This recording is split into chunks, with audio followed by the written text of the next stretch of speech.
Governo lihusi Ministério Saúde halo ona acordo ho governo Austrália atu halo teste ba ai moruk item sanolu resin tolu ia Austrália.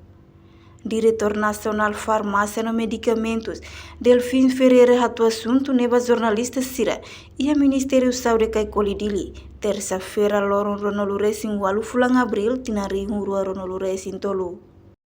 Lihusi acordo ida entre governo Timor, o Ministério da Saúde, o governo Austrália, lihusi TJ, bolo acordo deed of agreement for testing medicine between Commonwealth of Australia.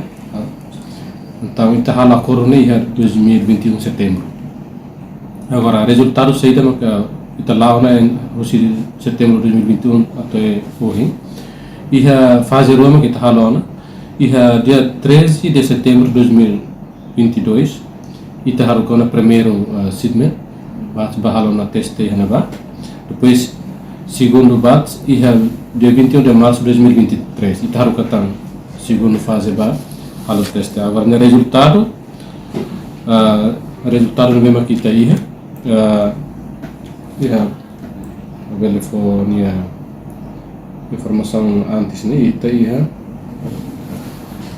13 item yang ita haruko ba 5 ita registro ano tolu mak ita heta resultado kata passa rua la passa atau itu rua la passa ne mak ya ida simvastatin husi APD simvast ne husi India manufaktur Accent Pharmaceutica item ida tama dexamethasone tablet husi India agora walu sedang haru kamai.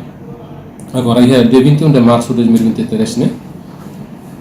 Resultado rua mai tango no. Ida ampicillin sodium injection 1 gram ou moxifec 500 amoxicillin tablet 500 mg.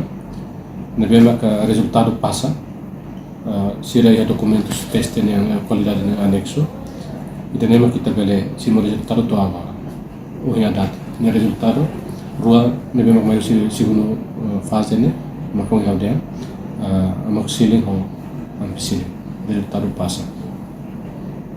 Delfim explica ia loron ronolu resin neng fulang Abril tinang ne nia parte hato ona relatorio ba Ministério Saúde no hatung ona despaisu o di orienta basames atu redistribui ai moruk nebe desconfia la ia qualidade.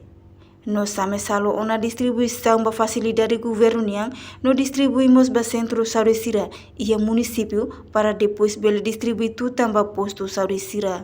A reportagem Ana Rosária Jacinto Kai Televisão Timor Post. Janela informação ba Emma Hotu.